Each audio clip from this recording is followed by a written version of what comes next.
국회는 본회의를 열고 광주와 대구를 잇는 달빛철도 특별법과 보험사기 방지 법안 등 80여 개 법안을 통과시켰습니다. 오는 27일부터 50인 미만 사업장에 확대 적용되는 중대재해처벌법의 유예 법안 처리가 여야 이견으로 무산됐습니다. 대통령이 거부권을 행사한 쌍특검법의 재표결도 불발됐습니다. 국민의힘 한동훈 비대위원장이 국회의원 정수 축소 등 5대 정치개혁 실천 의지를 거듭 밝혔습니다. 민주당은 충남 서천시장 화재 피해 지원 대책 논의를 위해 국회 산자 이하 행안위를 소집하겠다고 밝혔습니다. 대기자의 시선으로 분석해보는 정가 동향, 모교 정치클럽, 기자, 대기자. 윤 대통령이 김건희 여사의 명품백 논란을 해결하기 위해 어떤 대응책을 마련해야 할지 살펴보고 속도를 내고 있는 제3지대가 이낙연 위원장이 제시한 중텐트, 즉 단계적 통합을 거치게 될지 자세히 짚어보겠습니다.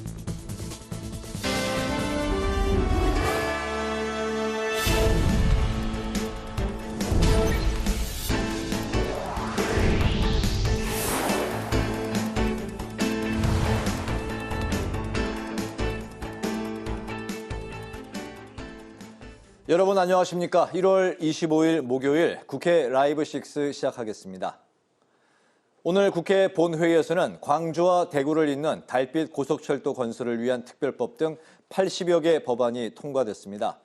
50인 미만 사업장에 대한 중대재해처벌법 유예안은 여야가 합의하지 못하면서 오늘 처리가 무산됐습니다. 김진표 의장은 강성희 진보당 의원이 강제 퇴장당한 사건에 대해서 대통령실에 재발 방지를 당부했습니다. 본회의 소식 이소희 기자가 보도합니다. 261명의 의원이 공동 발의한 달빛철도 건설 특별법. 헌정사상 최다 의원이 발의한 데다 영호남 화합의 상징으로 꼽혀왔던 이 법안이 오늘 본회의를 통과했습니다. 법안 통과로 광주와 대구를 잇는 달빛 고속철도는 2030년 완공을 목표로 올해 착공 절차를 시작할 예정입니다. 50인 미만 사업장에 대한 중대재해처벌법 확대 시행 유예안은 오늘 본회의에 상정되지 못했습니다.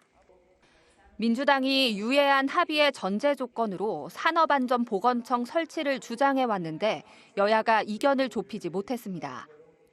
국민의힘은 본회의에 앞서 규탄대회를 열고 민주당이 합의를 어렵게 만들었다고 비판했고 민주당은 정부 여당이 최소한의 조건도 거부하며 정치 공세를 하고 있다고 맞섰습니다. 민주당이 민생을 외면한 채 비정한 선택을 한다면 민생 파탄의 책임을 반드시 져야 할 것임을 명심하기 바랍니다. 최소한의 조건으로 산업안전보건청 설립을 요구했음에도 불구하고 정부 여당 측에서 아무런 답이 없습니다. 법안이 중소기업에 미칠 파급력을 감안해 윤석열 대통령도 여야 합의를 호소한 상황. 중대재해법은 당장 모레부터 확대 적용되는데 민주당이 2월 1일 본회의 전까지 재논의하자고 제안한 것으로 알려져 법안 유예를 위한 합의의 가능성은 아직 남아 있습니다. 윤 대통령의 거부권 행사로 되돌아온 쌍특검법 재표결도 무산됐습니다. 국민의힘은 오늘 재표결을 주장했지만 민주당은 이태원 특별법에 대한 대통령의 거부권 행사 여부를 보고 결정하겠다는 입장입니다. 한편 김진표 국회의장은 강성희 진보당 의원의 강제 퇴장 사태에 대해 정부가 국회를 존중해야 한다며 입장을 밝혔습니다. 국회의원은 한 사람 한 사람이 국민을 대표하는 헌법기관입니다. 대통령 경호원들의 이와 같은 과도한 대응이 재발하지 않도록 적절한 조치가 필요하다고 생각합니다.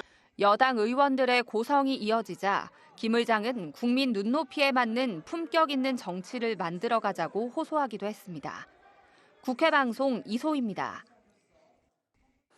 또 오늘 본회의에서는 보험사기 처벌을 강화하는 내용의 보험사기 방지 특별법 개정안이 통과됐습니다. 주식 리딩방을 규제하는 자본시장법 개정안도 국회 문턱을 넘었습니다. 오늘 본회의를 통과한 법안들을 한규미 기자가 정리했습니다. 국회는 본회의에서 보험사기의 처벌 범위를 확대하는 보험사기 방지특별법 개정안을 처리했습니다. 개정안은 보험사기의 알선과 유인, 권유, 광고를 금지하고 위반 시 10년 이하 징역 또는 5천만 원 이하 벌금에 처하도록 했습니다. 이른바 고수익 알바 광고를 게시하고 보험 사기 공모자를 모집하는 행위만으로도 처벌할 수 있게 된 겁니다. 보험 사기 행위를 알선, 유인, 권유, 광고하는 행위를 금지하고 보험회사가 자동차 보험 사기로 인한 부당하게 보험료가 할증되는 사실이 발견된 경우 피해 사실 및 후속 절차를 보험 계약자에게 고지하도록 하는 등 투자 사기 피해자들을 양산한 주식 리딩방을 규제하는 자본시장법 개정안도 국회 문턱을 넘었습니다. 재석 233인 중 찬성 232인, 기권 1인으로서 자본시장과 금융투자업에 관한 법률 일부 개정 법률안 대안은 가결되었음을 선포합니다. 온라인 양방향 채널을 활용해 유료 회원제로 영업할 수 있는 자를 투자 자문업자로 한정하고 주식 리딩방을 투자 자문업에 포함해 엄격히 규제할 방침입니다. 형사재판을 받고 있는 피고인이 해외로 도피할 경우 공소시효가 정지되는 내용의 형사소송법 개정안도 본회의에서 통과됐습니다. 현행법은 피고인이 해외로 도피하더라도 시효가 정지된다는 규정이 없어 처벌에 공백이 발생한다는 지적이 제기됐습니다. 이 밖에 지방대학 및 지역 균형인재 육성에 관한 법률 개정안과 급경사지 재해 예방에 관한 법률 개정안, 그리고 부정경쟁 방지 및 영업 비밀 보호에 관한 법률 개정안 등 80여 건의 법안이 통과됐습니다. 국회방송 한규미입니다. 한동훈 국민의힘 비대위원장이 지금까지의 정치개혁은 포퓰리즘이 아니라며 5가지 공약을 반드시 실천하겠다는 입장을 재확인했습니다. 김경률 비상대책위원회 사퇴설과 관련해선 요구받은 적도 검토한 적도 없다고 일축했습니다. 여당 소식을 문그린 기자가 전합니다. 국회의원의 특권을 내려놓고 국민 눈높이에 맞는 정치개혁 방안을 모색하기 위해 국민의힘 중앙당사에서 열린 긴급좌담회. 한동훈 비상대책위원장은 지금까지 발표한 5가지 정치개혁을 포퓰리즘이라고 하는 일각의 비판에 국민들을 위한 정책이라고 반박했습니다. 대다수 국민들이 수십 년간 바라는 걸 하겠다고 하는 것이 포퓰리즘이라면 저는 기꺼이 포퓰리스트가 되겠습니다. 국민들이 원해 오셨던 것이지만 실천된 적이 없었던 것일 뿐입니다. 한 위원장은 김경률 비상대책위원회 사퇴설을 묻는 기자들의 질문에 대통령실의 요구는 없었으며 당 지도부도 검토해본 적 없다고 선을 그었습니다. 김 비대위원도 이재명 민주당 대표의 피습 사건, 송영길 전 민주당 대표의 돈봉투 사건과 더불어 도이치모터스 주가 조작 사건에 대해서는 더 이상 밝혀질 것이 없다며 민주당에 정쟁을 멈춰달라고 당부했습니다. 도이치모터스 주가 조작 사건 역시 경제 사건에서 밝혀져야 할 핵심적인 사항으로서 자금의 흐름이 모두 다 밝혀졌습니다. 왜 이와 같이 명확한 사건들이, 흐름들이 민주당만 가면 뿌얘지는지 흐릿해지는지 정쟁의 영역으로 가는지 모르겠습니다. 한편 국민의힘은 일가족 모두 행복 2호 공약으로 아이돌봄 서비스에 대한 지원을 확대하고 초등 1학년생들의 놀이활동을 위한 늘봄학교도 단계적으로 전면 무상화하겠다고 발표했습니다. 유이동 정책위 의장은 아이돌봄 서비스 이용을 원하는 부모들이 무한 대기하며 순번을 기다리지 않도록 서비스를 개선하고 소득에 상관없이 제공하겠다고 설명했습니다. 또 현재 초등학교 1학년생을 대상으로 한 늘봄학교를 초등학교 전체로 확대하고 방학 중에도 상시 운영해 맞벌이 부부들이 걱정하는 아이돌봄과 급식 문제를 적극적으로 해결해 나가겠다고 강조했습니다. 국회방송 문그린입니다. 더불어민주당은 서천시장 화재 피해 현장 복구와 상인 지원에 한시가 급하다며 다음 주 국회 상임위를 소집해 논의하겠다고 밝혔습니다. 선거제 개표단과 관련해선 여야가 협상하고 있지만 진전이 없다고 밝혔습니다. 김동희 기자입니다. 충남 서천 특화시장 화재가 발생한 지 3일이 지난 가운데 더불어민주당은 다음 주 국회 산업통상자원 중소벤처기업위원회와 행정안전위원회를 소집해 복구 지원책을 논의하겠다고 밝혔습니다. 긴급 경영안정 자금 지원, 모든 재산이 잿더미가 됐기 때문에 이분들에 대한 직접 지원이 필요합니다. 이 원리금 상환을 6개월간은 유예해야 되겠다. 다음 주 중으로 산자위를 긴급 소집해서 이 내용을 해당 중기부에게 요청을 해서 또 상인들이 가장 원하는 건 임시시장을 서둘러 개설하는 것이라며 설 대목을 대비한 임시 텐트와 별도의 임시 가설시장 그리고 시장을 새로 짓는 1년 동안 사용할 가건물이 필요하다고 설명했습니다. 중소기업이 대기업과 하도급 위탁 거래를 할 때 생기는 불공정 관행 문제 해소를 위한 중소기업 협동조합법이 법사위에 계류 중인데 다음 달 1일 본회의 통과에 협조해달라고 여당이 요청했습니다. 민주당은 미국과 중국에 비해 한국 내수 시장이 붕괴되고 소비 부진도 심해지고 있다며 사회적 관심과 정부 대책이 필요하다고 밝혔습니다. 한국의 GDP 대비 소비가 코로나19 이전 수준으로 회복하지 못하고 있고 서울과 수도권 외 지방의 카드 사용액은 매우 부진한 상태라고 우려했습니다. 특히 수출 경쟁력 강화가 시급하다며 반도체와 디스플레이, 2차 전지, 미래차, 바이오, 그리고 로봇 등 주요 산업의 근본적 치료 방안을 총선 정책으로 내놓겠다고 밝혔습니다. 정부가 연일 코리아 디스카운트를 외치고 있는데요. 정부가 내놓는 정책은 전부 다 진통제입니다. 해열제입니다. 민주당은 총선을 통한 정책에서 진통제 간의 한방적인 처방, 멀리 한국의 경제와 한국 주식시장이 살아날 수 있는 정책을 마련하겠습니다. 한편 민주당은 선거제 개편안과 관련해선 여야가 협상 중이지만 진전이 없다고 밝혔습니다. 권역별 병립형 제도에 무게가 실렸단 말이 다수 나오는 가운데 국회 정치개혁특별위원회 논의가 끝나야 여야가 협상할 수 있다는 입장입니다. 국회 방송 김동희입니다.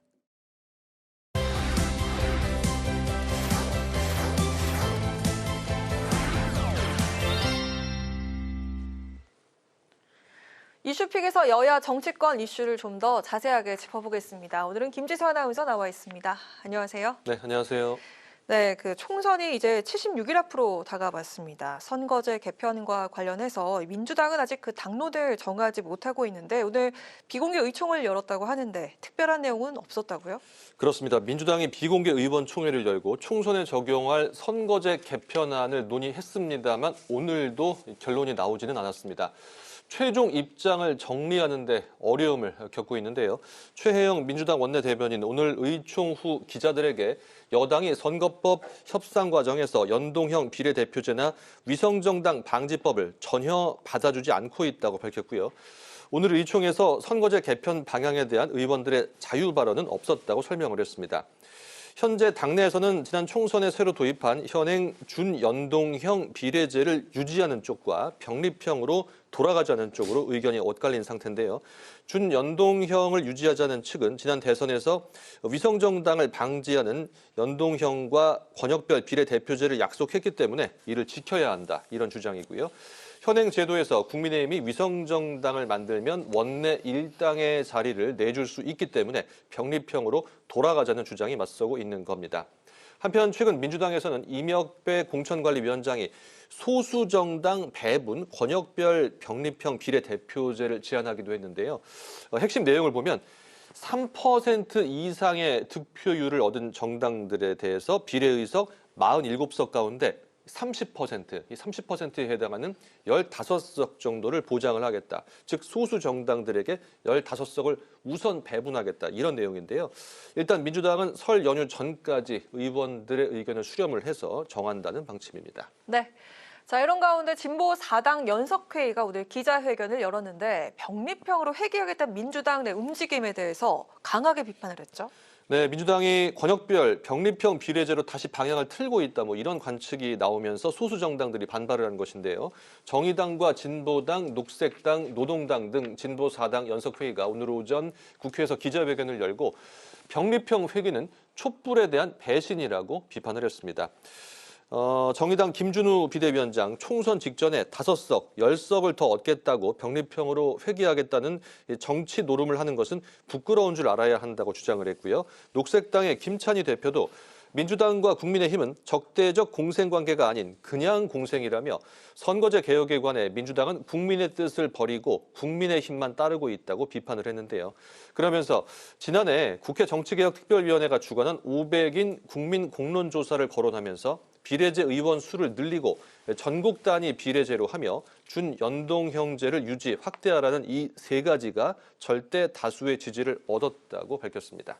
네, 한편 국민의힘은 오늘 저출생 공약 2탄을 발표를 했습니다. 늘봄학교 확대를 주요 내용으로 하고 있는데 육아 부담을 줄여주겠다라는 거에 초점을 맞췄다고 볼 수 있겠어요? 그렇습니다. 지난번에 이어서 두 번째 저출생 공약을 발표한 것인데요. 국민의힘 공약개발본부가 초등학교 등하교 시간 전후로 교육과 돌봄 편의를 제공하는 늘봄학교 확대를 주요 내용으로 하는 2호 공약을 발표한 겁니다.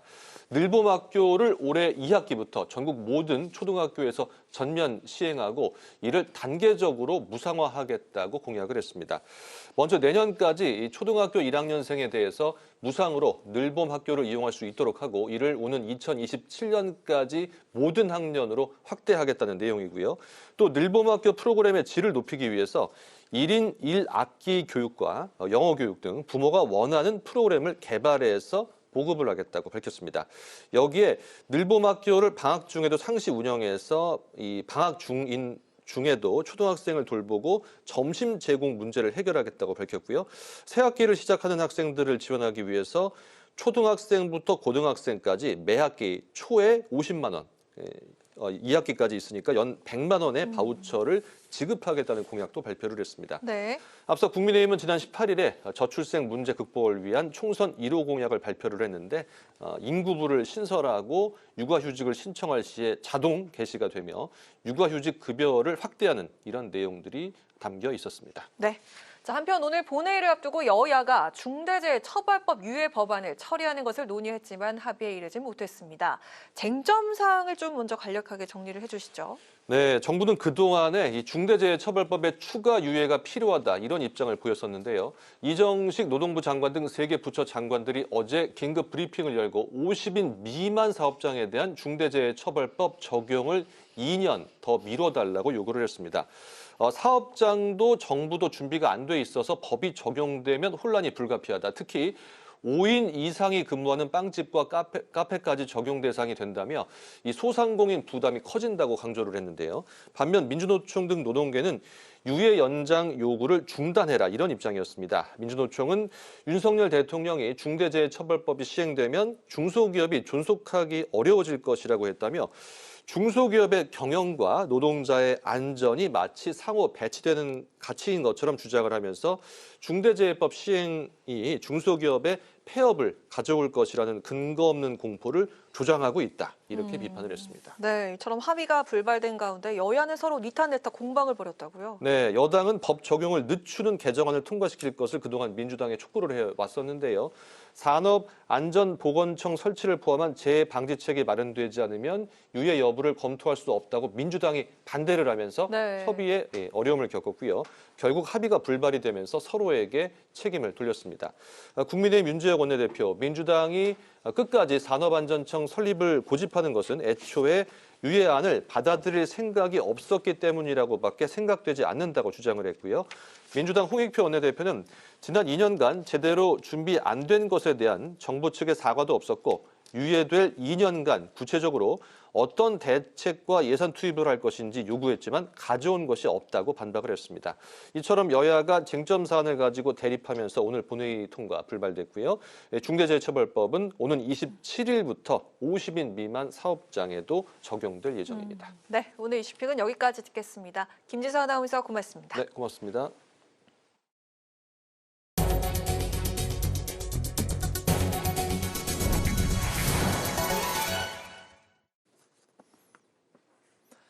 전국 혁신도시의 양도 가격 제한 규제를 완화하는 혁신도시 조성 발전에 관한 특별법 개정안이 국회 국토교통위원회를 통과했습니다. 개정안은 혁신도시에 입주한 기관의 건축물 등이 사용 승인 후 10년이 지나면 양도 가격 제한을 받지 않도록 하는 내용을 담고 있습니다. 강대식 국민의힘 의원은 규제가 완화되면 기업들의 적극적인 투자로 이어져서 혁신도시의 활성화와 지역 발전에 도움될 것으로 기대한다고 밝혔습니다. 윤재호 국민의힘 원내대표는 민주당을 향해 당정 간 의사소통 문제를 가지고 대통령실 당무 개입이라는 얼토당토하는 프레임을 씌우려 한다고 비판했습니다. 윤 원내대표는 민주당이 윤석열 정부 관권 선거 저지 대책위원회를 구성한 것에 대해 또 다른 음모론을 생산하기 위한 특위로밖에 보이지 않는다고 지적했습니다.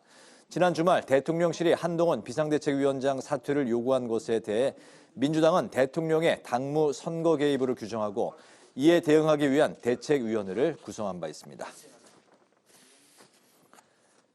더불어민주당은 앞서 김민기, 임종성, 최종윤 의원이 불출마를 선언한 경기 하남시와 광주시을 그리고 용인시을 지역을 전략선거구로 추가 지정했습니다. 이로써 민주당의 전략선거구는 모두 20곳으로 앞으로 추가적인 불출마와 탈당 여부에 따라 전략선거구는 늘어날 수도 있습니다. 안규백 전략공천관리위원장은 청년과 여성을 우선적으로 전략공천에 지정하자는 총선 기획단의 요청이 있었다며 긍정적으로 검토하겠다고 밝혔습니다. 이현주 정의당 비례대표 의원의 사직안이 본회의를 통과했습니다.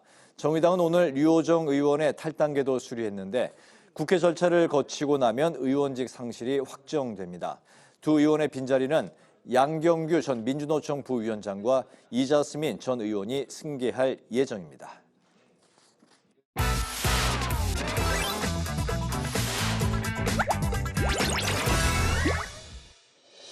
1월 25일 강아랑이 전해주는 정치권의 뜨거운 말말말 강아랑의 정치랑입니다. 오늘 첫 번째 주제는 빅텐트 전쟁입니다.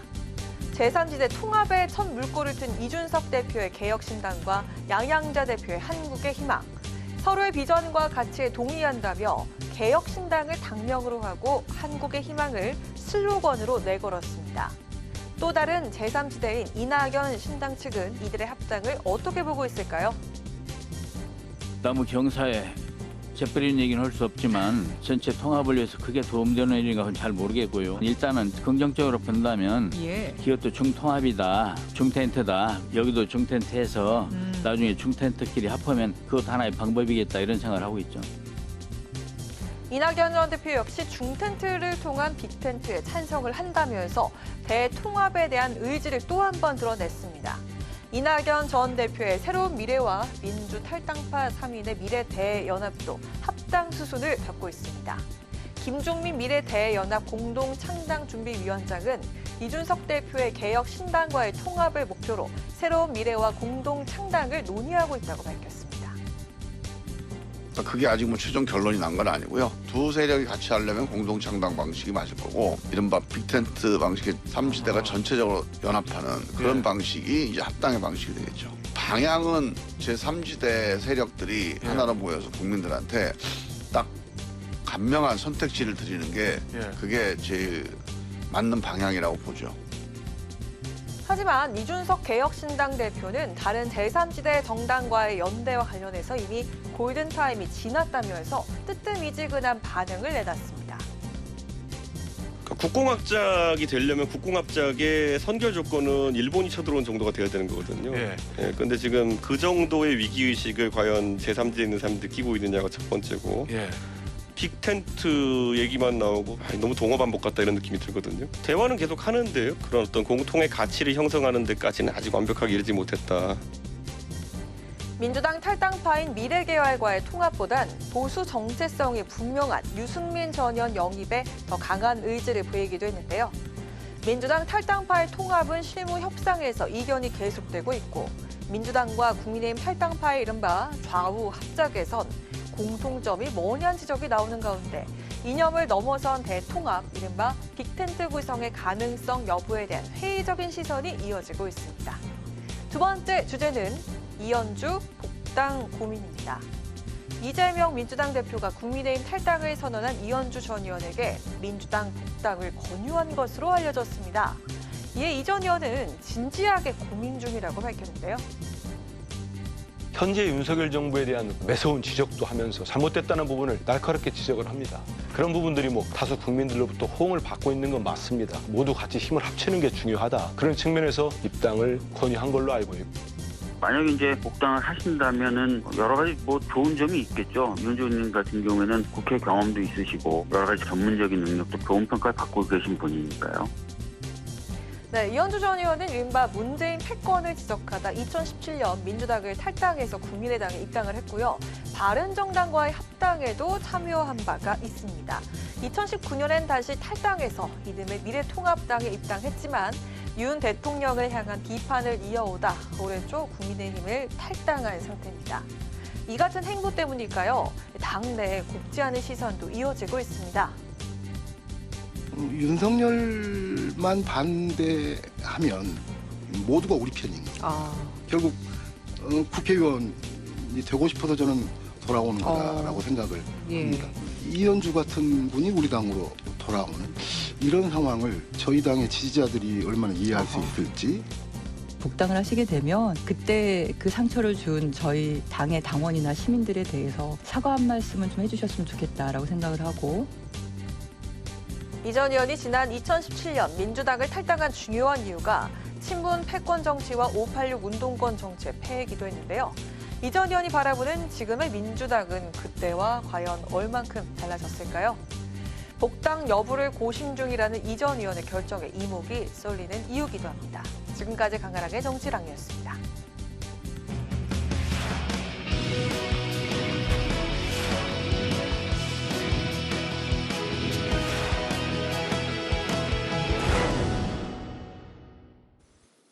네, 이번엔 정치권 동향을 대기자의 시선으로 짚어보는 목요 정치클럽 기자 대기자 시간입니다. 최병묵 전 TV조선 해설위원, 성한용 한겨레신문 선임기자 두 분과 함께하겠습니다. 어서 오십시오. 반갑습니다. 네, 안녕하세요. 네, 안녕하세요. 오늘은 성 기자님께서 발제해 오셨죠? 예, 김건희 여사 명품백 논란이 계속되고 있고요. 또 이른바 제3지대 빅텐트가 어떻게 되고 있는지 많은 사람들이 궁금해하는 것 같습니다. 이런 네. 정치 현안 가지고 얘기해 보면 될 것 같습니다. 네, 윤석열 대통령이 이르면 이달 안에 김건희 여사의 명품 가방 수수 논란에 대한 입장을 밝히는 방안을 이제 검토하고 있는데요. 어떤 질문이 나올지 이제 미리 사전에 알 수가 없는 기자회견의 형식보다는 신년 대담 형식의 무게를 두고 있는 것으로 전해지고 있습니다. 윤 대통령, 과연 김건희 여사 이 논란에 대해서 이제 앞으로 좀 어떻게 해결을 할지 최 의원님께서 답변을 해주실까요? 사실 이 신년 대담이라는 것도 어떤 질문이 나올지는 모르죠. 원칙적으로 얘기하면. 네. 그런데 기자회견이라는 형태가 저는 더 바람직하다. 왜냐하면 그 추가 질문도 할 수 있고 뭐 이런저런 또 그건 이제 대담은 뭐 한두 명이 하지만 네. 사실은 그 기자회견은 여러 기자들이 다 할 수 있는 거 아니겠습니까? 이제 그리고 윤석열 대통령이 이제 지금까지 용산 대통령실에서는 그 몰카 공작에 의한 피해자다 이렇게 그 얘기를 해왔는데 네. 물론 그거는 뭐 저는 명백하다고 보입니다. 다만 그러면 피해자다라는 것만 강조하고 끝날 문제냐 이게. 네. 왜냐하면 명품 파우치백을 일단 받은 걸로 보이기 때문에 네. 그 경위를 설명해야 한다는 게 저는 국민적 요구라고 보거든요. 그렇기 때문에 뭐 처음부터 사과할 이유까지는 없는 것 같고 이게 경위가 어떻게 됐는지를 쭉 설명하고 정말 국민들이 납득할 수준까지 이렇게 이해를 높여서 이제 설명을 하게 되면 아마 국민들 사이에서 저 정도면 뭐 납득이 된다든지 아니면 저 정도면 사과할 수준 아닌가? 뭐 이렇게 판단이 될 것으로 저는 이해가 됩니다. 그래서 이제 일단 뭐 사과 여부는 설명을 먼저 들어본 뒤에 판단을 해야 되지 않을까 이렇게 생각합니다. 네, 대통령의 어쨌든 입장을 먼저 들어보고 그 다음에 사과 여부를 판단해야 될 거 아니냐 이제 그렇게 말씀을 하셨는데 이 홍익표 이제 민주당 원내대표가 김 여사 명품 가방 수수 논란에 대해서 이게 단순히 사과로 끝날 게 아니라 검찰 수사를 해야 될 내용이다 이런 입장을 이제 강조를 했는데요. 외신에서도 이번 사건 이제 좀 주목을 하면서 보도가 됐는데 이게 과연 검찰 수사까지 가야 될 사안으로 보시는지 성 의원님은 어떻게 보십니까? 글쎄요, 사실관계를 잘 모르니까 어떻게 지금 단정적으로 얘기하기 어렵죠. 이건 민주당 원내대표 목소리는 아니고요. 일반 국민도 아니 뭐 이게 법적으로 문제가 있으면 뭐 책임지고 처벌받아야 되는 거 아니냐 이렇게 생각하지 않겠습니까? 네. 잘 모르겠어요. 윤석열 대통령이 평생 검사하신 분 아닙니까? 그럼 이거 사실관계를 파악해 보면 이건 뭐 범죄 행위는 아니다 이렇게 판단하실 수도 있고, 네. 그럼 굳이 사과할 일은 없다. 설명만 잘 하면 된다 이렇게 판단할 수도 있고, 또 아니면 이건 좀 문제가 있다. 그래서 딱 떨어지는 사법처리 대상은 아니지만 이건 위법성이 있으니까 사과하는 게 좋겠다 이렇게 할 수도 있죠. 그 윤석열 대통령이 어떻게 설명하느냐에 따라 달린 문제라고 봅니다. 그런데 이게 저는 조금 더 한 발 더 나갔으면 좋겠어요. 윤석열 대통령이 그냥 뭐 별일 없습니다 이렇게 설명을 하고 이렇게 넘어가면은 국민이 그 모습을 보고 과연 좋아할지 이 객관성이 없잖아요. 김건희 여사의 남편 아닌가요? 그러니까 이게 뭐 부부간에 서로 뭐 저렇게 설명하면 그걸 납득을 할지 좀 어려울 것 같고요. 마침 그 특별감찰관을 임명하는 방안에 대해서 뭐 한동훈 위원장도 얘기한 바가 있고 해서 이 법을 저도 찾아봤어요. 그랬더니 특별감찰관 법이라고 아예 따로 있더라고요. 여기 보면 이제 일단은 여기서 감찰을 하는 거더라고요. 한 달 동안 감찰하고 좀 부족하면 또 연장해서 할 수 있습니다. 여기 보면 부당하게 금품 향응을 주고받은 행위 이걸 감찰하게 돼 있고요. 그래서 이 범죄 혐의가 명백하면 고발하게 돼 있고 이건 좀 수사의 필요성이 있다 그러면 수사 의뢰를 하게 돼 있습니다. 이제 검찰로 넘기게 돼 있죠. 그래서 이 절차는 밟는 게 좋을 것 같아요. 이걸 거쳐야 그래도 일반 국민이 볼 때 특별감찰관이 저렇게 감찰까지 했는데 결론을 저렇게 냈다면 뭐 납득할 수 있다. 뭐 이렇게 매듭 지어지지 않을까 이렇게 예상이 됩니다. 특별감찰관의 감찰, 조사를 받는 수순이 바람직해 보인다. 근데 뭐 현실적으로 뭐 실현 가능성에 대해서는 아니 그 왜 그러냐면 현재 특별감찰관이 공석이잖아요. 그러니까 특별감찰관은 국회에서 정해서 대통령한테 뭐 3명인가를 추천하면 대통령이 그 중에 1명을 고르거든요. 이제 그러면 뭐 여당 1명 추천하고 야당 1명 추천하고 뭐 이렇게 될 가능성이 높잖아요. 그러면 대통령은 여당이 추천한 사람을 아마 고르게 될 것이고 그렇게 되면 이제 또 그 중립성에 대해서 야당에서 문제제기가 있을 거라고요. 그렇게 돼서 시간도 많이 걸릴 뿐더러 또다시 야당이 문제제기를 할 가능성이 대단히 높기 때문에 제가 보건대 윤 대통령이 사실은 진정성 있게 설명을 하고 또 그 부분에 관해서 정말 문제가 있다면 그러면 지금 현재 중앙지검에 배당이 돼 있습니다. 이미 고발 사건이. 그러니까 그걸 지켜보고 뭐 만약에 그게 또 좀 부실하다 싶으면 뭐 그 다음에 이제 여야가 또 협의를 해서 후속 조치를 취해야 되겠죠. 일단 그 윤 대통령의 관련한 그 입장 표명을 한번 봐야 될 것 같습니다. 신년 대담 형식의 무게를 두고 있는 것으로 전해지고 있는 상황입니다. 그 이틀 전에 윤석열 대통령과 한동훈 비대위원장 간에 이제 만남이 있었고 그렇기 때문에 이제 갈등이 이제 봉합 국면에 접어들었는데. 갈등의 이제 원인으로 지목이 됐던 김경률 비대위원의 거취에 대해서 아직도 갑론을박이 이제 당내에서 벌어지고 있는데요. 오늘 그 한동훈 비대위원장은 김 위원의 그 사퇴 가능성에 대해서 이제 일축을 했고, 하지만 당내에서는 공정한 경쟁을 위해서 사퇴를 요구하는 목소리가 나오고 있습니다. 김 비대위원의 거취 문제 좀 그 당내에서 또 한동훈 비대위원장 어떻게 좀 결정을 내려야 될까요? 이거 좀 쉽지 않은 문제일 겁니다. 이게 김경률 비대위원이 사퇴를 한다. 그러면 한동훈 위원장이 그냥 무릎 꿇는 거죠. 그래서 저 사람은 윤석열 대통령 아바타 맞구나. 이렇게 되는 거고 앞으로 그러면 한동훈 체제로 총선을 어떻게 치르죠? 걱정이 많을 겁니다. 또 사퇴를 안 하고 버티면 그럼 윤석열 대통령이 좀 망신을 사는 이런 셈이죠. 그래서 이게 잘 모르겠어요. 이제 힘겨루기가 진행 중이고 지금 엉뚱하게 민주당이 문제가 있다 이렇게 야당 쪽 공격을 하는 쪽으로 이 방향 전환을 했는데 뭐 그렇다고 이게 문제가 없어지는 게 아닙니다. 어떤 식으로든 김경률 비대위원의 거취는 결정을 해야 돼요. 그래서 굉장히 중요한 포인트고요. 또 그걸 뭐 어찌해서 봉합을 해도 또 3라운드가 또 남아 있습니다. 이제 여기서 1라운드는 한동훈 위원장 사퇴 문제였고 2라운드는 김경률 비대위원 사퇴 여부. 3라운드는 공천인가요? 공천이죠. 용산 출신 이 대통령 참모였던 사람들을 국민의힘에서 한동훈 위원장이 어느 정도 뭐 배려하느냐, 말 그대로 공정하게 공천을 해서 과감하게 탈락시키기까지 할 것이냐, 뭐 이런 것들이 아직 많이 남아 있습니다. 아직 총선까지 갈 길이 먼 것 같습니다. 네, 뭐 한간에서는 김경률 이제 그 위원이 선거 전에 본격적으로 이제 뛰어든 다음에 스스로 뭐 사퇴하는 이런 모양새가 하나의 좀 출구 전략이 될 수 있지 않느냐는. 그렇죠. 아니 그거는 여러 가지 방법이 있을 수 있어요. 네. 왜 그러냐면 비대위원은 이제 비상시가 아니고 정상이라면 최고위원격에 해당하잖아요. 네. 그러니까 최고위원이 이제 그 형식상으로 보면 공관위에서 결정한 걸 최고위원회에서 최종 확정하거든요. 네. 근데 자기가 출마한다고 하면 이게 선수가 심판으로 뛰는 거하고 거의 마찬가지 아니냐. 네. 이제 이렇게 판단이 되죠.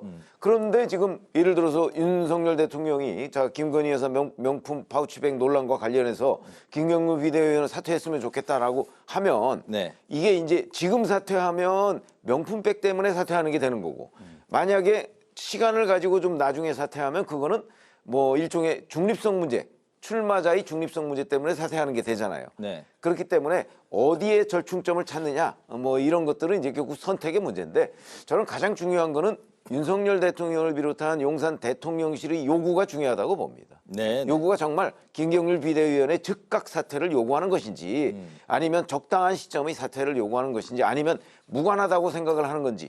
근데 최근 언론 보도에 따르면 뭐 김경률 비대위원의 사퇴는 뭐 쟁점은 아니다 이런 보도들이 나오고 있거든요. 네. 그런 걸 보면 아마 별로 용산에서 그렇게 김경률 비대위원의 사퇴를 요구하는 상황은 아닌 것으로 보인다. 이렇게 말씀을 드리겠습니다. 이게요 복잡할 겁니다. 이게 지금 사퇴하나 나중에 뭐 중립성 문제로 사퇴하나 사퇴하는 순간 김건희 여사 때문에 사퇴하는 것이다라고 일반 국민은 받아들일 것 같고요. 이분이 이 김경률 회계사 보통 분이 아니에요. 이게 시민운동을 굉장히 오래 했고요. 참여연대 활동을 하시다가 이건 조국 사태 때 이거 이제 어떤 그 민주운동하고 시민운동 하던 이런 사람들의 이중성에 문제가 있다 그래서 네. 참여연대 그만두고 조국 흑서 책까지 낸 사람입니다. 그래서 이 취재하는 기자들이 이렇게 통화를 할 때 보면 굉장히 좀 어떤 그 진중함, 진지함이 있다고 그래요. 네. 그래서 이분이 마포를 출마하겠다고 선언을 스스로 결정한 겁니다. 이게 한동훈 위원장이 시킨 게 아니거든요. 이거 그렇게 쉽게 접을 일이 아니라고 봅니다. 이게 네. 나중에 적절하게 핑계를 대서 접는다? 제가 볼 땐 그럴 가능성은 별로 없는 것 같습니다. 본인이 본인의 거취를 결정하는 쪽으로 가야 된다고 보시는 거예요? 아니 그럴 가능성이 별로 없다니까요. 네. 이거 사퇴시키기가 쉽지가 않을 겁니다. 용산에서. 당분간 그냥 쭉 갈 것이다. 예, 그냥 쭉 갈 것이다. 저는 그렇게 봅니다. 알겠습니다. 아니 근데 이제 비대위원 사퇴 문제, 그다음에 출마를 접는 문제, 또 그 두 가지도 서로 다른 거죠. 역시 이제 김경률 비대위원의 거취를 둘러싸고도 굉장히 좀 복잡하게 좀 상황이 얽혀 있는 그런 거죠. 그렇죠. 근데 이제 용산의 의중이 저는 중요하다고 봅니다. 용산의 의중. 그 중에서 이제 대통령이 어떤 생각 갖고 있는지 그렇죠. 쟁점이 아닐 수도 있지만 쟁점으로 생각한다면 대통령실 그중에서 대통령이 어떤 생각을 갖고 있는지가 이제 중요한 관전 포인트가 될 수 있다. 이런 가운데 그 이준석 대표의 개혁신당과 양양자 대표의 한국의 희망이 제3지대의 첫 물꼬를 트는 합당을 했습니다. 다음 수순에 당연히 이제 관심이 모아지고 있는데요. 이낙연 위원장의 새로운 미래는 그 미래대연합과 공동 창당을 준비하면서 이른바 그 중텐트를 이제 제시를 하고 있는 상황인데요. 이렇게 이제 중텐트끼리 모이고 나중에 큰 바다에서 만나는 빅텐트가 성사가 될 수 있을 것인지 현재 상황에서는 좀 어떻게 바라보고 계십니까? 그게요. 이게 우리가 이낙연 전 총리하고 민주당 탈당한 국회의원 3명하고는 그냥 금방 당을 하나로 네. 합칠 걸로 예상을 했는데 지금 그렇지가 않은 모양이에요. 지금 아직 날짜도 못 잡고 있다고 합니다. 뭐 좀 삐그럭삐그럭하고 있고요. 그래서 이게 뭐 중텐트 만들어서 빅텐트로 합치고 이게 그림은 멋있어 보이는데 이게 그렇게 원만하게 이루어질 것 같지 않아요. 또 일단 이준석 신당하고 이제 양양자 신당, 네. 한국의 희망이죠. 합당 선언을 했는데 뭐 거긴 그럴 수 있는데 그럼 금태섭 전 의원이 추진하는 그 신당하고는 어디하고 먼저 할지 뭐 이런 것들이 그렇게 정리하기가 쉽지가 않고요.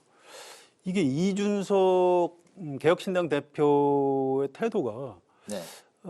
좀 여전히 애매합니다. 이걸 이낙연 전 총리 또 민주당 탈당한 의원들하고 손을 잡는 게 좋은지 아닌지 오늘 이런 말을 했더라고요. 국공합작을 하려면 일본이 쳐들어온다 뭐 이런 뭐 명분이라도 있어야 된다. 근데 사실 이 말은 맞는 말이에요. 지금 이낙연 전 총리는 아무래도 뭐 김대중, 네. 노무현, 뭐 문재인 정부의 어떤 가치와 정책을 계승하는 사람이고요. 민주당 탈당파 3명 의원도 아마 그럴 겁니다. 그런데 이준석 대표가 그 노선인가요? 아닌 것 같아요.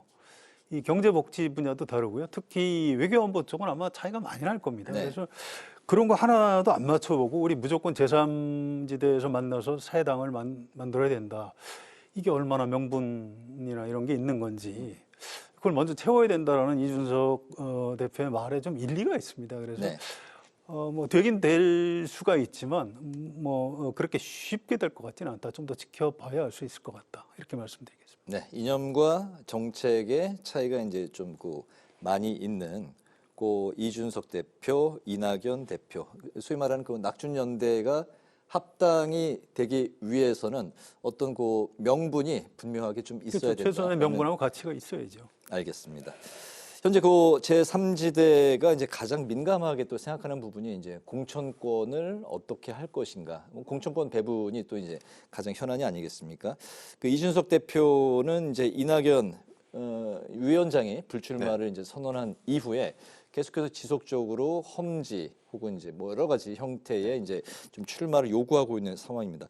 연말까지는 이준석 대표가 이낙연 대표에게 좀 러브콜을 보내는 그런 이제 기류였는데 새해 들어서 좀 기류가 좀 바뀌기도 했고 또 이낙연 대표가 오히려 이준석 대표에게 좀 이렇게 손을 내미는 듯한 그런 모양새가 연출되고 있고 하여튼 여러 가지 상황이 좀 바뀌었는데 앞으로 제3지대의 상황 좀 최 의원님은 어떻게? 글쎄, 근데 저는 원래 이 제3지대가 함께 모여서 빅텐트를 만들자 하는 데에 대한 그냥 어떤 개괄적인 합의가 있었던 걸로 제가 알거든요. 네. 근데 이제 그 이후의 상황을 보니까 여론에 따라서 굉장히 출렁이는 것 같아요. 그러니까 여론조사요? 그러니까 이준석 대표가 이제 이낙연 신당보다 조금 더 나오니까 여론조사를 하면 네. 그러면서부터 이제 이준석 대표가 뭔가 주도권을 자기 중심으로 가져가려고 하는 것 아닌가 하는 발언들이 지금 계속 나오고 있거든요. 네. 그러다 보니까 서로 이 사이에 원래부터도 간격이 굉장히 큰데 지금은 이제 불신이 또 쌓이고 있어요. 네. 우리가 대체적으로 지난번에 공감대를 이뤘던 부분에 대해서 지금은 뭔가 고개를 갸우뚱하게 되는 일들이 자꾸 벌어지게 되니까 네. 그래서 이제 이른바 중텐트라는 걸 먼저 지금 한 모양인데 자 이렇게 빅텐트를 그림을 그리다가 중텐트라는 단계를 하나 거친다. 이렇게 되면 저는 빅텐트가 될 가능성 그만큼 줄어든다고 봅니다. 이거는 처음부터 빅텐트로 가야 된다. 처음부터 빅텐트로 이거는 네. 단번에 가지 않으면 네. 그야말로 어찌 보면 묻지마 빅텐트 계열로 가지 않으면 네. 중텐트를 거치고 그 다음에 이쪽은 이쪽대로 하고 이렇게 되면 네. 점점 더 멀어지는 국면이 아닌가 이렇게 생각을 해서 저는 빅텐트의 그림은 가물가물해진다. 이렇게 말씀을 드리고 싶습니다. 오히려 이제 과정을 거치게 되면 얽히고 설켜서 더 복잡하고 더 어려워진다는 거죠. 꼬이고 꼬여서 빅텐트로 가기 힘들어질 거다라고 이제 말씀을 하셨는데요. 그동안 이제 이낙연 위원장이 여러 차례 이제 불출마를 선언을 했었는데 최근에 이준석 대표를 비롯해서 여기저기서 험지 출마 혹은 이제 광주 출마 이야기가 나오면서 최근에 이제 광주 출마 가능성을 열어둔 상황인데요. 이낙연 위원장을 이제 압박했던 이준석 대표를 포함해서 양이 대표 출마를 과연 할지 이준석 대표는 할 게 기정사실인 것 같습니다. 한다면 어느 지역에 또 출마를 할지 최 의원님부터 들어볼까요? 최근에 전체적인 국면을 보면 이낙연 전 대표가 이제 이준석 대표가 요구하는 부분을 될 수 있으면 어떻게 수용을 해서 이준석 전 대표가 이 그물망에서 도망가지 못하도록 아마 그런 포용력을 보여주고 있는 것으로 판단이 돼요. 네. 그래서 이제 이것도 검토를 하고 있는 거죠. 원래는 불출마 아니겠습니까? 불출마 본인이 선언했잖아요. 네. 그 불출마 얘기는 사실은 미국 갔다가 귀국 갈 때부터 지금까지 일관된 입장이에요. 그런데 그걸 와서 지금 갑자기 뒤집으라 하는 것까지도 이낙연 전 대표는 지금 검토를 하겠다는 거죠. 네. 그러니까 이준석 전 대표 요구를 이제 많이 들어주고 이렇게 돼서 이제 일종의 이낙연 전 대표 측 입장에서 본다면 도망가지 못하도록 자꾸 이제 우리 안으로 이렇게 가두려는 듯한 그런 모습을 취하고 있는데 반면에 이준석 대표는 지금 거기서 자꾸 벗어나려고 하는 느낌을 굉장히 많이 가져요. 네. 저희가 보기에는 이제 이낙연 전 대표의 이 신당에서 이낙연 전 대표만큼 표를 모을 수 있는 사람 거의 없을 거라고 저는 보거든요. 네. 그런 점에서 본다면 그래서 아마 고민을 하고 있는 것으로 보이고 그다음에 이제 2월이나 이때쯤 가면 이재명 대표와 연관된 그 어떤 1심 선고 같은 것들이 나오게 돼 있어요. 네. 그렇게 될 경우에 이제 호남에서 과연 이재명 대표를 가지고 총선을 칠 수가 있겠는가 하는 회의론도 나올 수 있고 이런 여러 가지를 감안한다면 네. 저 같으면 광주 출마를 강행할 가능성이 더 높아 보인다. 저는 그렇게 판단을 합니다. 광주 출마를 이제 예상을 하셨고요. 만약에 이제 출마를 한다면, 예, 송 의원님 어떻게 보십니까? 글쎄 이거는 제가 별로 예측하고 싶지 않아요. 이게 왜 그러냐면 본인도 생각이 왔다 갔다 할 겁니다. 아침에는 출마할까? 그렇다 저녁에는 아니다. 뭐 이럴 수도 있고요. 네. 일단 광주 전남 민심이 이낙연 전 총리한테 별로 호의적이지 않다고 합니다. 그래서 그런 부분이 있고요. 또 이낙연 전 총리는 지금까지 선거 치러서 별로 져본 적이 없어요. 지난번 대선 후보 경선에서 이재명 후보한테 진 게 아마 처음 아닌가 싶습니다. 그전에 국회의원도 그렇고 전남지사 경선도 그렇고 선거도 그렇고 다 이겼었거든요. 그래서 이 낙선에 대한 경험이 별로 없기 때문에 오히려 좀 두려워하지 않을까 이런 변수도 있고요. 광주에 출마한다면 민주당 후보와 대결에서는 좀 광주는 뭐 지역구가 광주의 어느 지역을 출마하든 별 관계 없다고 합니다. 그 광주 내부에서는 그 약간 뭐 어떤 다 비슷하다고 그래요. 네. 이를테면 전남의 그 영광안평으로 가라 이런 뭐 의견도 있는데 거기는 뭐 옳지 않다고 해요. 이계호 의원인가요? 그 이낙연 전 총리하고 굉장히 친한 분이 아마 그쪽에 있을 모양인데 자기 이제 직속 좀 계보 비슷한 어떤 그분하고 선거를 치르는 건 옳지 않은 것 같고요. 만약에 한다면 광주에 출마할 것이다 이렇게들 보고 있는데 잘 모르겠습니다. 이낙연 전 총리도 이게 약간 결정장애가 좀 있는 분이고 그래서요. 두고 봐야 됩니다. 이준석 대표가 출마한다면 어느 지역? 이준석 전 대표도 뭐 노원병에서 3번 떨어졌죠. 네. 그래서 이준석 대표 별명이 마삼중이죠. 마이너스 3전 중진. 그 노원병에서만 3번 떨어졌는데 그런데 다른 데로 출마하면 좀 비겁해 보이지 않나요? 거기가 어차피 험지고 거기서 승부를 보는 게 옳다 뭐 이런 건데 아무튼 이준석 대표 어디로 출마할지 제가 개인적으로 별로 예측하고 싶지는 않고요. 다만 이런 게 있어요. 이 양쪽에서 서로 이를테면 뭐 이왕이면 이낙연 전 총리가 개항에 가서 이재명 대표하고 뭐 싸워라 뭐라든가 목소리도 있죠. 예, 또 이준석 대표는 그러지 말고 분당에 가서 안철수하고 싸우면 이번 선거에 뭐 대박이 날 것이다. 이 주위에서 이제 이런 얘기들을 하는데 이건 정치 도의상 이러시면 안 되는 겁니다. 이거 국회의원이 자기 어느 지역에 출마할 것인가는 굉장히 신중의 신중을 거듭해서 결정해야 되고 또 그 지역 유권자들이 받아줘야 되는 문제예요. 이걸 너무 이 총선을 이 선거를 게임의 법칙으로만 보는 것 같아서 좀 지켜보는 좀 불편함이 있습니다. 그렇군요. 오늘 이렇게 마지막 이슈는 최근에 이제 국민의힘을 탈당한 이현주 전 의원의 거취 행보에 대한 건데요. 이현주 전 의원에게 민주당의 이재명 대표가 이제 전화로 이제 복당을 권유를 한 상황입니다.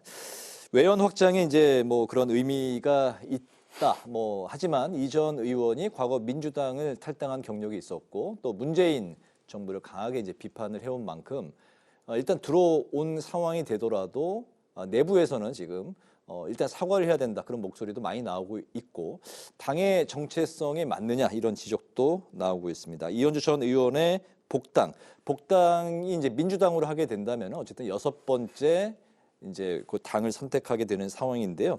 민주당이 총선과 관련해서 어떤 영향을 주게 될지 또 이현주 의원의 복당은 어떤 의미가 있는 것인지 두 분의 마지막 논평을 듣도록 하겠습니다. 제가 보기에는 오히려 분란만 일으키지 않나 싶은 생각이 들어요. 이재명 대표는 이제 그 현재 반윤이다. 뭐 이런 점 때문에 아마 이현주 전 의원을 끌어들여서 뭔가 방패막이로 좀 삼고자 하는 뜻이 있는지 모르겠으나 이현주 전 의원의 그동안의 이 정치 유전을 보면 정말 혹독하게 그 민주당을 비판했었거든요. 민주당 소속이었고 탈당하면서 민주당을 비판하고 국민의힘 소속으로 들어와서 또 민주당을 비판한 이 그 기록들이 너무 많아요. 이런 부분에 대해서 만약에 해명하기 시작하면 민주당 복당 안 될 거예요. 네. 그리고 이 문제에 대해서 공격을 많이 받을 것이기 때문에 제가 보건대는 그 지금 들어가서 당내에서도 저렇게 불만이 많은데 네. 아마 뭐 확장성 뭐 그런 것들은 네. 본인의 과거 그 발언에 발목이 잡혀서 별로 그 아마 거둘 만한 수확이 없을 것이다. 저는 이렇게 판단을 합니다. 이재명 대표가 이 상황에서 왜 이현주 전 의원에게 러브콜을 보냈을까요? 예, 그렇지 않아도 궁금해서 물어봤어요. 마침 우연히 좀 통화를 했는데요. 이런 거라고 합니다. 이현주 전 의원 설명은, 그러니까 민주당에서 이렇게 뭐 탈당하는 의원들만 있는 게 아니고 네. 이렇게 들어오는 사람도 있다. 뭐 이제 이런 걸 좀 보여주기 위한 측면이 있는 것 같다고 하고요. 물론 이제 반 윤석열 뭐 이런 정치적인 상징성도 있다고 합니다. 그런데 입당 요청을 하면서 이제 복당 요청, 네. 입당 요청 어느 게 맞는지 모르겠습니다. 다른 지도부하고는 그렇게 긴밀하게 협의를 잘 안 했던 것 같아요. 그래서 민주당 안에서 좀 마찰이 있는 것 같고요. 이현주 전 의원으로서는 뭐 어디 입당을 해서 뭐 어디 험지 출마해서 뭐 떨어질 생각은 별로 없는 것 같아요. 뭔가 여기서 역할을 하거나 네. 뭐 꼭 100% 출마해야 되겠다 이런 얘기는 아닌 것 같습니다. 그런 건 아니고 이제 명분과 뭐 실질적인 이해관계를 잘 조율을 해서 결정을 하고 싶어 하는데 아직도 결정을 안 했다고 그래요. 저한테도 의견을 묻길래 그걸 기자가 해줄 얘기는 아니고 다만 이건 계산에 의해서 나오는 게 아니니까. 이현주 의원이 직접 좀 그 자문을 아니 자문이 아니죠. 그냥 이렇게 편하게 통화를 하면서 의견을 네. 묻길래 그건 계산을 할 문제는 아니고 직관과 또 가슴에 따르는 게 좋겠다. 그냥 그런 얘기를 좀 편하게 해줬습니다. 저도 어떻게 결정을 할지 굉장히 좀 궁금합니다. 네.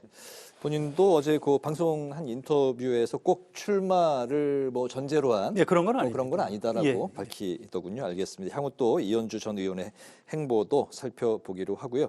오늘 두 분의 마무리로 한 줄 논평을 들어보도록 하겠습니다. 최 위원님부터 들어볼까요? 저희가 초반에 사실 김건희 여사의 명품 파우치백 얘기를 했었죠. 네. 근데 이게 나온 지가 벌써 2달 정도 됩니다. 그동안에 이제 윤석열 정부의 그 용산에서 이 부분에 관해서는 뭐 거의 공개적으로는 나온 게 없거든요. 네. 그러니까 이제 뭐 뭉갠다 뭐 이런 이제 비판을 받기도 했는데 이번에는 아마 이제 입장을 내려고 하는 모양입니다. 그래서 제가 한 줄 논평을 만시지탄의 명품백 해명으로 하겠습니다. 네. 성 의원님? 네, 저도 비슷한 건데요. 이 신년 대담은 아무리 봐도 좋은 방식은 아닌 것 같아요. 신년 대담하면은 일반 국민이 볼 때는 저거 짜고 치는 거 아니야? 이렇게 오해를 할 가능성이 굉장히 높습니다. 이게 기자회견을 해서 좀 정면 돌파를 하는 게 옳다고 봅니다. 옛날에 그 YS 김영삼 대통령처럼 이제 뭐 어떤 대도모문 이런 방식으로. 네. 기자들이 좀 곤란한 질문을 던지고 대통령이 좀 곤혹스러워하는 표정을 지으면 어떻습니까? 그게 좀 더 진솔한 거거든요. 그래서 오늘 한 줄 논평은 제가 윤석열 대통령을 향해서 좀 조언을 드리는 기자회견으로 정면 돌파하라라고 하겠습니다. 네, 대통령의 오히려 그 좀 당황하고 힘들어하는 모습이 국민들에게는 오히려 진정성 있고 진솔하게 다가갈 수도 있다. 그렇습니다. 알겠습니다. 두 분의 한 줄 논평까지 들었고요. 오늘 목요 정치클럽 기자 대기자 이제 마무리를 하겠습니다. 지금까지 최병묵 전 TV조선 해설위원, 성환영 한겨레신문 선임 기자와 함께 김건희 여사 명품백 논란에 대한 출구 전략, 그리고 이현주 전 의원의 민주당 복당 공방에 대한 오늘의 전국 현안을 살펴봤습니다. 두 분 말씀 잘 들었습니다. 고맙습니다. 네, 오늘 국회 라이브 6도 여기서 마치겠습니다. 시청해 주신 여러분 고맙습니다.